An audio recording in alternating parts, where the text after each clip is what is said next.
what's up guys? Today, I'll show you a science fiction horror film, Hellraiser Part 4 Bloodline. Spoiler ahead, watch out and take care. The movie begins in the far-off future year of 2127, where an engineer named Paul is aboard the space station Minos. He is overlooking a robot holding the famous puzzle box, which opens the portal to the dimension of the otherworldly creatures called Cenobites. Armed soldiers break through the station's door and inch closer to the room where Paul is. He takes control of the robot and enters a combination to unlock the puzzle box. This causes the robot to explode, and the leader of the Cenobites, Pinhead, to break free from the puzzle box. He now appears in front of Paul and smirks at him. The soldiers storm inside and place Paul under arrest. The squad's captain explains to his subordinates that Paul is the engineer who made the space station for a large corporation. He suddenly decided to hijack it for unknown reasons, which resulted in their squad being dispatched to arrest him. Rimmer, a female member of the squad, is confident that she can get him to talk about his motives. She goes inside the room where Paul is being held. He has shackles on his wrists and appears to be eerily calm. He speaks about a great evil that has been unleashed and a mission that began centuries ago that he has to finish. The other workers on the station were already sent back to Earth, so he has to accomplish his task alone. But Rimmer still does not understand what evil Paul wants to defeat. He doesn't elaborate, but just says that whatever is her biggest fear, it is now in the station. He also reveals that he created the space station, so he could trap this great evil. Paul then asks Rimmer if she would let him finish what he started, if he would tell her the whole story. So he begins his tale in the year 1796 in France. His ancestor, Philip, was a toy maker and created the puzzle box for an aristocrat who was obsessed with the occult.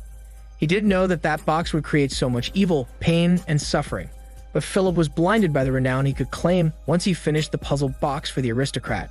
He built all this so his wife and unborn child would have a good future. Once done, he rushed off to the aristocrat's grand manor to show him his work. The aristocrat greedily took the box and paid him. The aristocrat lured a pretty peasant girl to his manor that same night. His ambitious assistant choked the unsuspecting girl to death. They then skinned her and removed her innards. They suspended her body, using hooks embedded in her skin. As her blood trickled to the floor, the aristocrat used the puzzle box and uttered a Latin incantation, causing a hole in the ground to appear. The emerged entity inhabited the peasant girl's body. After that, she rose as a demon, walking on Earth that they can command, unless they go against Hell's wishes. The aristocrat named her Angelique, and she rejoiced in her new form. What they didn't know was that Philip was watching them. Philip was horrified by what he saw and decided that he would steal the box in order to undo the evil he had unsuspectingly brought to their world.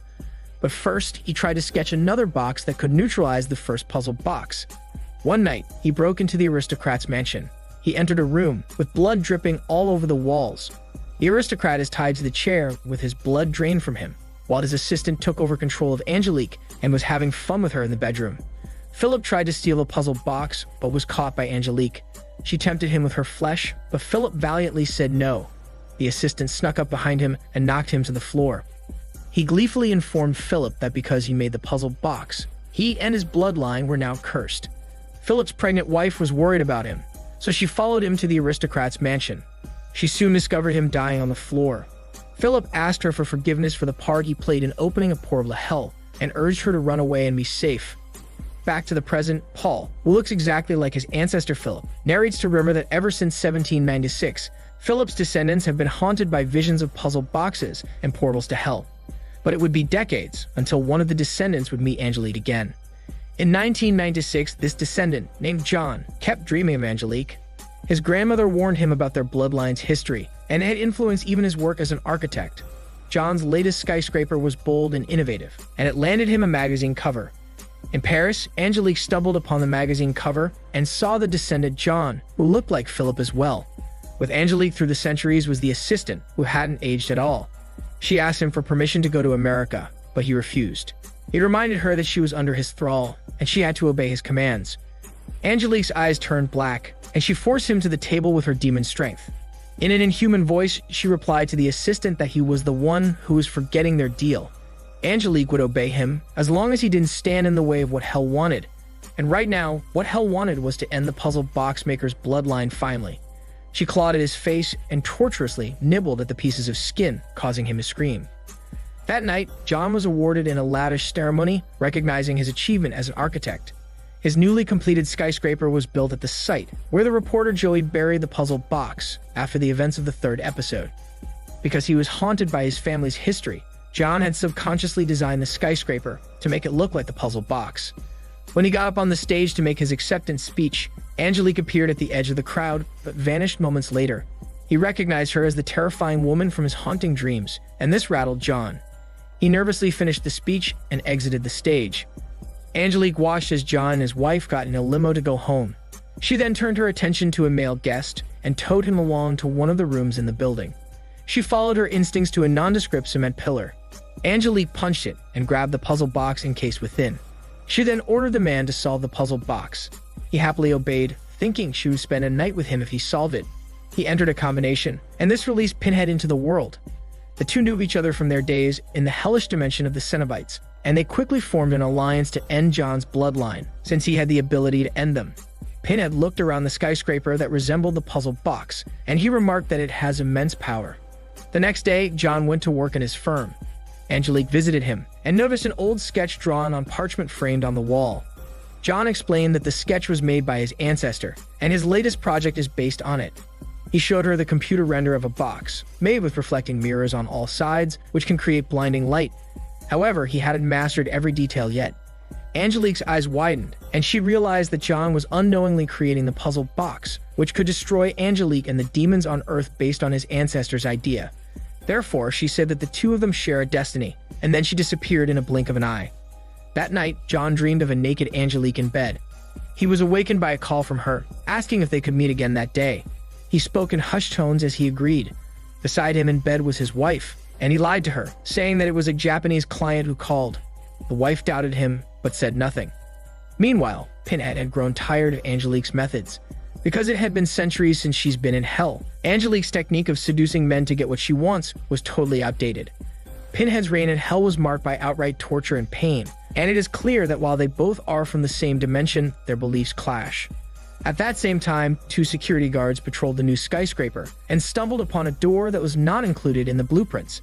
They entered it and discovered Pinhead and Angelique.